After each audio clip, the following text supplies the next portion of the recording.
बाबा श्याम को कलयुग का अवतार माना जाता है। श्याम को हारे का सहारा भी कहा जाता है।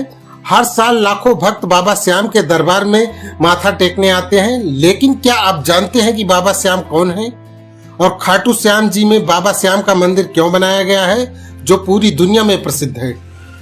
महाभारत में उल्लेख है कि भीम के पुत्र घटोत्कच थे और उनके पुत्र बर्बरीक थे। बर्बरीक देवी माँ के भक्त थे। बर्बरीक की तपस्या और भक्ति से प्रसन्न होकर देवी माँ ने उन्हें 3 बाण दिए, जिनमें से एक बाण से ही वो पूरी पृथ्वी को नष्ट कर सकते थे।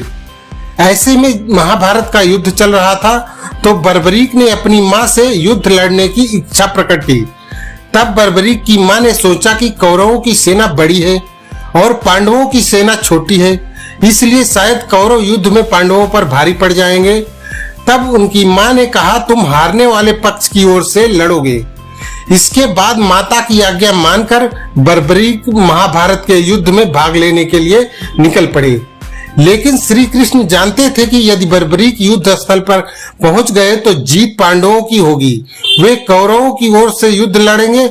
इसलिए भगवान श्री कृष्ण ने एक ब्राह्मण का रूप धारण किया और बर्बरीक के पास पहुंचे। तब भगवान श्री कृष्ण ने बर्बरीक से उनका शीश दान में मांग लिया। बर्बरीक ने दान स्वरूप अपना शीश बिना किसी प्रश्न के भगवान श्री कृष्ण को दान कर दिया। इस दान के कारण श्री कृष्ण ने कहा कि कलयुग में तुम मेरे नाम से पूजे जाओगे, कलयुग में तुम श्याम के नाम से पूजे जाओगे, तुम कलयुग के अवतार कहलाओगे और हारे का सहारा बनोगे।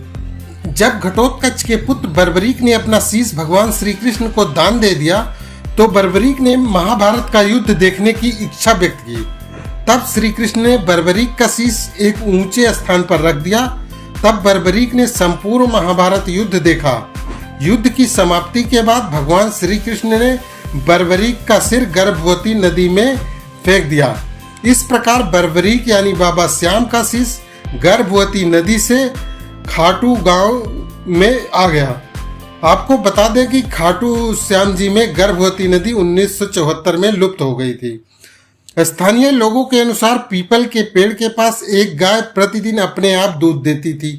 ऐसे में जब लोगों ने उस स्थान की खुदाई की तो वहां से बाबा श्याम का सिर निकला। बाबा श्याम का यह शीश फाल्गुन मास की 11 को प्राप्त हुआ था। इसीलिए बाबा श्याम का जन्मोत्सव भी फाल्गुन मास की 11 को मनाया जाता है। खुदाई के बाद ग्रामीणों ने बाबा श्याम का सिर चौहान वंश की नर्मदा देवी को सौंप दिया। इसके बाद नर्मदा देवी ने बाबा श्याम को गर्भगृह में स्थापित कर दिया और जिस स्थान पर बाबा श्याम का सिर खुदाई के द्वारा निकला था वहां पर श्याम कुंड बनाया गया।